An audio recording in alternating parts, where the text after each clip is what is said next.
Fremont closed until June 1 for Tesla is our sort of story blast this afternoon. This is Greg for Teslafaninsight. Thanks for joining us. If you enjoy the show, please take time to like and subscribe. I also want to say a shout out and thank you to our Patreon supporters. So about 15 minutes ago now, we got word that, actually an hour and a half ago, we learned that the Bay Area was extending its shelter-in-place orders. And so that was sort of round one of the bad news. The second part of the bad news we received was that Fremont is actually shutting down for the month. There was some discussion that initially that there was going to be a process where employees were asked to come back the 29th, and then that was changed to the 4th in terms of preparation for restarting production. And now those numbers have kind of changed and been pushed up to, it looks like, June 1, hopefully, and it's kind of an unknown. So at this point, I have to say that it's very, very disappointing to see this occur. We're hopeful that perhaps the governor might decide that Tesla could get some kind of a designation as a much needed business or something like that. But unfortunately, that's the state of affairs. The reaction of the stock that we saw was it went from rolling into the 800s, 805, to the last time I checked, it was in after hours down to maybe 788 or something in that realm. I wanted to note that we definitely are rooting for the company to do well. Having a shutdown like this obviously does not help it do well. And we're very, very disappointed in particular because the numbers from this quarter should be okay. But, the big challenge is whenever you do earnings, there are two components. There is the official earnings amount, and then there's the guidance. So clearly, our guidance here is going to be in the unknown missed numbers department, unless China can pull out some amazing numbers over the next month to fill the gap. Tesla likely doesn't make its earnings targets. And then I was actually surprised to learn that there are other impactors that happen. So the cost of Tesla on a monthly basis is about $300 million, even if they're not producing at the facility. So there's real costs and real impact to everybody involved. So what am I expecting to happen? So basically what I'm expecting right now is that the stock will pull back. Is it going to pull back to, it's obviously lower by 15 points now. I think that it should be down in the 750s by tomorrow morning, but would not be surprised if it pulled back into the 720s or something in that realm. There's a lot of do well expectations that were built into the good numbers we had on production. And so we're hopeful that we see, some, maybe some light at the end of the tunnel. Could Elon pull it off with the help of China?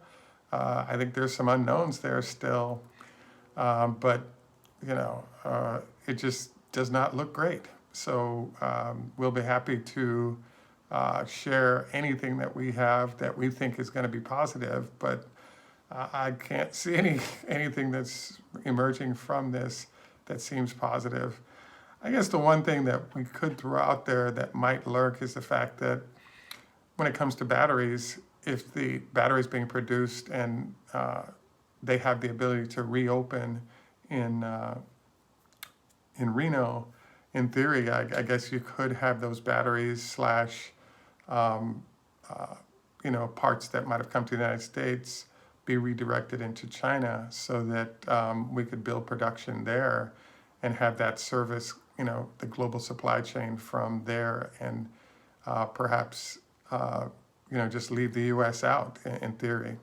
So I don't have the answer to this one, but I'm hopeful that there is some creative way that can be worked through, because it's a lot of work to get the company into the S&P as has been done, and it's kind of sad to see it get blown up in terms of not happening because of the nature of what's going on right now.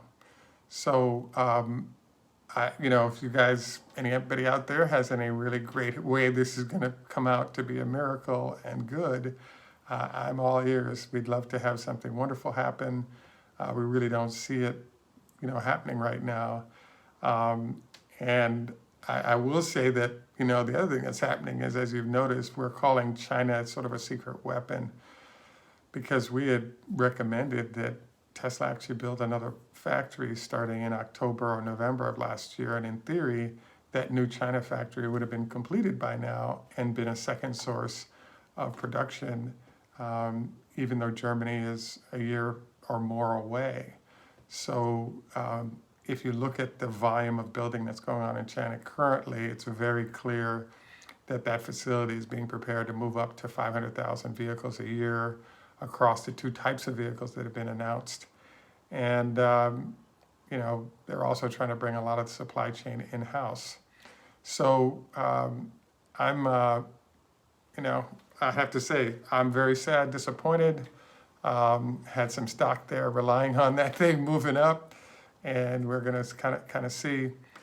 The other thing that happened today is that if you're not a Patreon supporter, you might want to consider it, because what actually happened today was that as the stock price rose up into the 790s, we were recommending that people start considering, buying puts or hedging in some way, because in case something dramatic like this occurred, you have a way to protect the gains that you've experienced.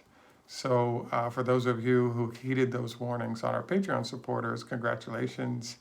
We definitely think that was a wise move, and we're hopeful that the hedging that you did will make you a little money for now, but won't be needed to a great extent after earnings.